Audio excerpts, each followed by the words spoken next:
Okay, ladies and gentlemen, let's talk about 2-point graphing.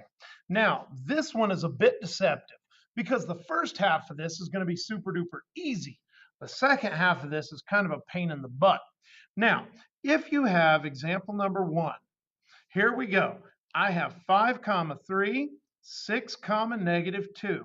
If I want to graph a line using 2 points, this is the absolute easiest thing in the world to do because all we have to do is make a set of axes, x and y, and let's label them 1, 2, 3, 4, 5, 6, 1, 2, 3, 4, 5, 6, 1, 2, 3, 4, 5, 6, 1, 2, 3, 4, 5, 6. All right, now all we have to do is actually put these 2 points on the line. Now remember, every point is an x part and a y part. So let's go over 1, 2, 3, 4, 5. Then from there, we're going to go up 1, 2, 3.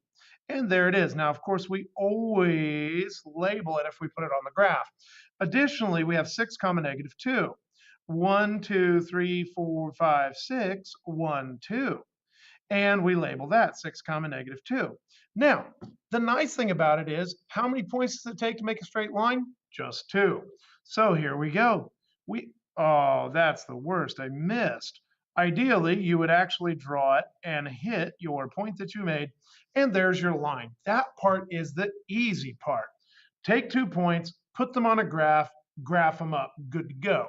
The problem is, the hard part is finding the equation of that line. Now, to find the equation of that line, you may need to go to the other steps in this process and figure out how to find slope first. Then once you have slope, then maybe you use point slope form. And maybe if you have point slope form, you use slope y-intercept form, or finally even standard form. But for now, the best thing you're going to do, and if you need these pieces of the puzzle, go to those other pieces and pick up what you need. But you're going to have slope no matter what. So remember, slope is y2 minus y1 over x2 minus x1. With that, we're going to take -2, not comma, -2 minus 3 all over 6 minus 5. That gives me -5 over 1. So my slope is -5 over 1. Now, in the slope thing, we also remind you, don't get rid of that 1 because slope is rise over run, or up and down over left and right. So both of those numbers mean something. Now, since I have 2 points, let's just pick one, A, B, C, D, eeny, meeny, this one. Okay, we're going to steal it, bring it down here, 6 comma -2. I have a point, and I have m, my slope, -5 over 1. And so the most sensible way to find an equation is use point slope form. With point slope form, we're going to say y minus y1 equals m times x minus x1. Again, take a look. It's really just this formula rearranged.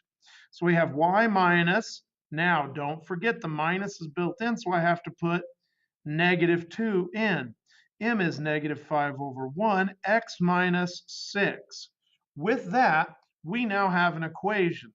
If you wanted to, you could go from point slope form to slope y-intercept form. And to do that, we would simply say y plus 2 equals -5 parentheses x minus 6, or 5 over 1 x minus 6.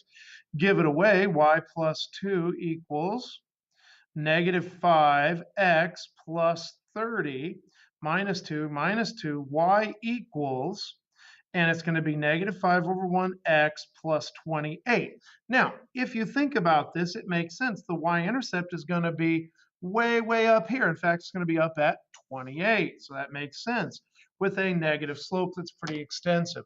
So that's graphing 2 points. That's the easy part. Finding the equations, that's the tough bit. So let's see if we can put it all together.